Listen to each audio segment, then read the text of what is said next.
Mark sat behind the old desk, running his fingers over the names carved into the surface. Danny and Linda. It had been a month since he'd first found it, and every time he looked at those etched letters, it reminded him how his life had changed in ways he never thought possible. He leaned back in his chair, setting his reading glasses aside on the polished wood. The desk now had a prominent place in his office, a testament to the journey he'd been on, and to the people who were about to gather together today. His adoptive parents, his birth parents, his kids, and the siblings he had never known existed until recently, all of them were coming together for lunch. And later they would go to honor Mrs. Watkins, the woman who had been the key to unlocking his past, but who had passed away only days ago. Mark sighed softly, his thoughts drifting to everything that had happened over the last few weeks. Meeting Danny and Linda had been overwhelming at first. Discovering that they had gone on to become doctors, building their lives, starting a family, but never forgetting about him, had been a bittersweet revelation. They'd had 2 more children, twins, 10 years younger than him, his siblings. It was surreal. He reached out and touched the spot where Danny plus Linda was carved, feeling the rough grooves under his fingertips.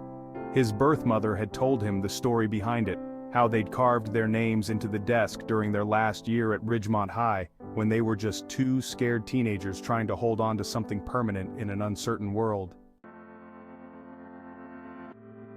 A knock at the door brought him back to the present. His daughter, Emma, peeked in, her face lighting up when she saw him. "Dad, everyone's here," she said with a bright smile. "They're all waiting for you in the dining room." Mark smiled back at her, his heart swelling with love for his kids. "Thanks, Em, I'll be right there." He stood up, taking one last look at the desk, before heading out to join his family. As he walked down the hallway, he couldn't help but think about the incredible convergence of his 2 worlds. His adoptive parents, who had raised him with so much love, and his birth parents, who had made the hardest decision of their lives in the hopes of giving him a better future. When he entered the dining room, the room buzzed with quiet conversation.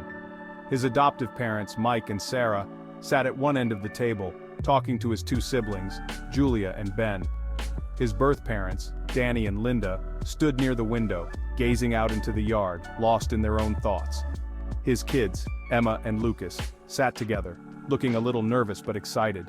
It was still new for them, having 2 sets of grandparents now. Linda turned when she saw him, her eyes soft with emotion. She gave him a warm smile, and he couldn't help but notice how much she looked like Emma, those same expressive eyes full of love and compassion. "Mark," she said, her voice soft but steady, "I'm so glad we're all here today. I wanted to tell you something I haven't really shared with anyone." Mark nodded, sensing the gravity in her tone. "What is it?" Linda walked over and stood beside him, her eyes searching his face. "When you were born, I kept you with me for 6 days. I nursed you during that time. I wanted you to be as healthy as you could be before they took you away." Mark felt a flush rise to his cheeks, a mix of embarrassment and unexpected tenderness. Wow, I didn't know that." She smiled a little sadly. "I know it might be awkward to hear, but I wanted to explain. It was so important to me to give you that start. When they came to take you, I thought I would break in too." Danny stepped forward, placing a comforting hand on Linda's shoulder. His voice was low and full of emotion.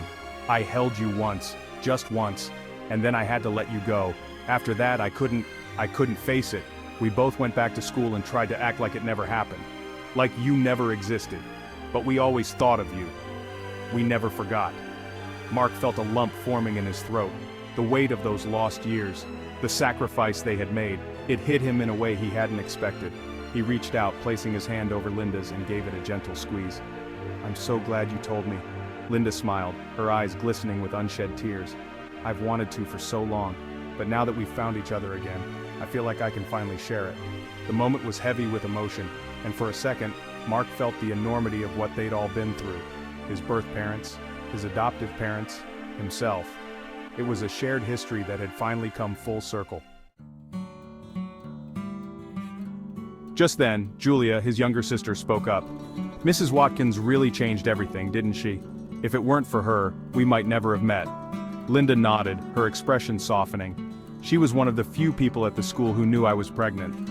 She helped me so much during those months, more than I could ever thank her for," Danny added. I carved our names into that desk while she was looking the other way. She pretended not to notice, but I know she saw it. I think she knew it meant something. The room fell into a quiet reverie, and then Mark spoke up, his voice thick with emotion. "Mrs. Watkins left a letter for us, didn't she?" Linda nodded, reaching into her purse and pulling out a folded envelope.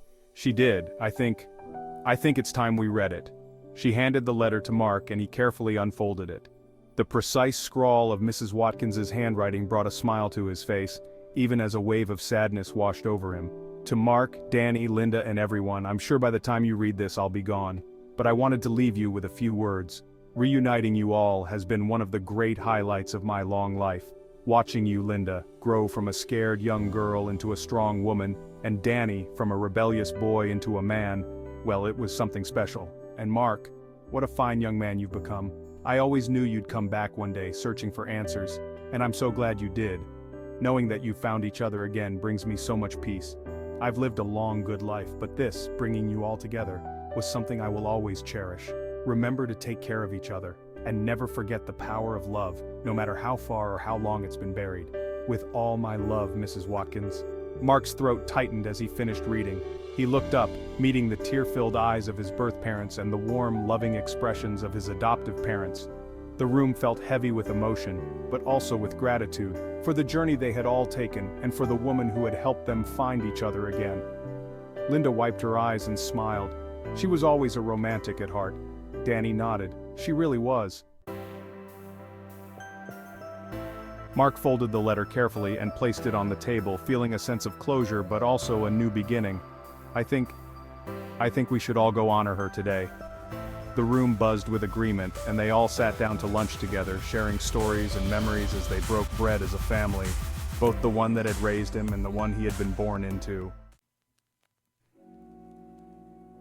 Later that afternoon, they would all stand together at Mrs. Watkins's funeral, honoring the woman who had, in many ways, set everything in motion.